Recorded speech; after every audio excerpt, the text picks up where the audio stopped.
My name's Darren Bortoli. I'm the CEO of Bortoli Wines. My background, I started as a winemaker and progressed through the ranks.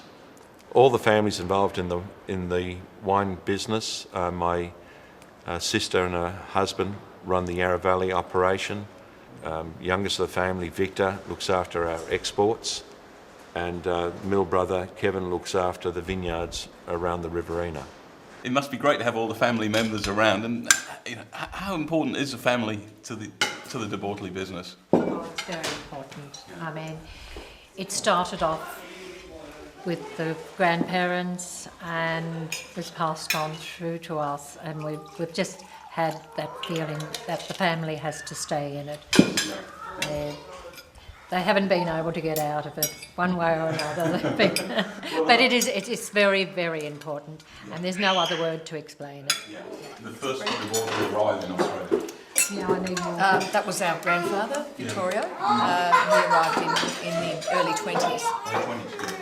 And he was from which part of Italy? He was from Veneto, so from the foot of the Dolomites.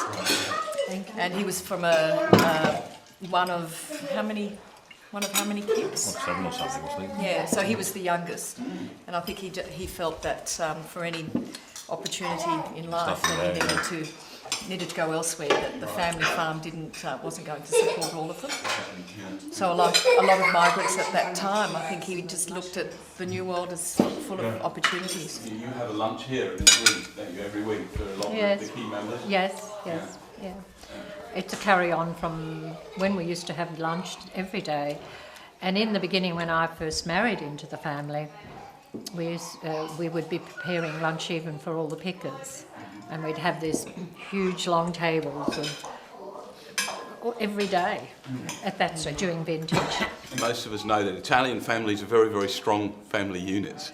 So how difficult was it for the ladies that have married into the Italian family unit? That must have been something of a challenge, eh? Coming into a family where I actually lived with the in-laws. Yes. And that was a little bit hard, which is always hard. Doesn't matter what country or what family you come from. But they were very generous people. And we got on quite well. Occasionally I'd lose my temper. I can't imagine living with your Living parents with and your in-laws. And was that in this actual house? Is that Well, do you know why? Yeah. Because every time we wanted to go out and build a house, there was something else that was needed for the winery. So that's a priority. That was the priority. It was always the priority. And then she had me, and I drove him out of the house. No. That was all right. It was. It was Leanne. No, it was Kevin.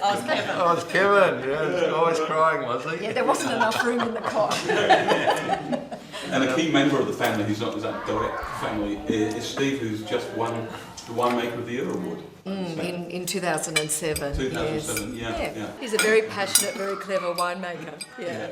And I think that's certainly with the Yarra, what has been terrific, having this premium, being within a premium region, but having the support of the family to be able to push the boundaries and to experiment.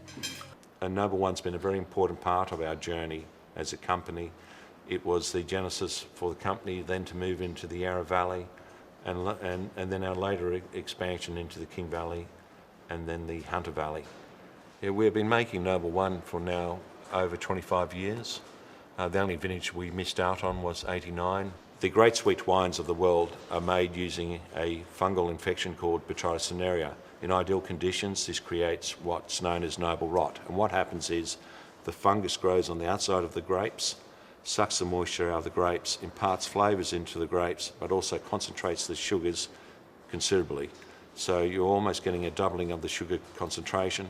And a typical noble rot infection will impart flavours like mushrooms, citrus, honey, marzipan. The great thing about being involved in a family company, you're not just purely worried about the dollars and cents in terms of what you're doing. You're given the opportunity to pursue passions and of which Number One was one of them, but also little things like our significant investment in our aging fortified wine stocks, which we have very large stocks of nice old fortifieds, some cases going back 40, 50 years. Hang on, mate. What's Daddy say? What's Daddy say? No crying? Yeah, good boy. No crying.